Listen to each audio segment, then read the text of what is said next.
নেত্রী দেশ নেত্রী বেগম খালেদা জিয়া, অত্র এলাকার সম্মানিত সংসদ সদস্য জাতীয় নেতা জনাব মওদুদ আহমেদ, সম্মানিত সংসদ সদস্যবৃন্দ, ভাই ও বোনেরা, আসসালামু আলাইকুম। আজ নোয়াখালীর এই মাঠে বক্তৃতা শুনতে এসে শুনলাম শুধু দাবি আর দাবি।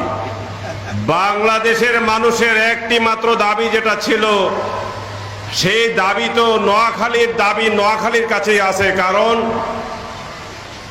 বাংলাদেশের প্রধানমন্ত্রী নোয়াখালীর কৃতি সন্তান, গর্বের সন্তান।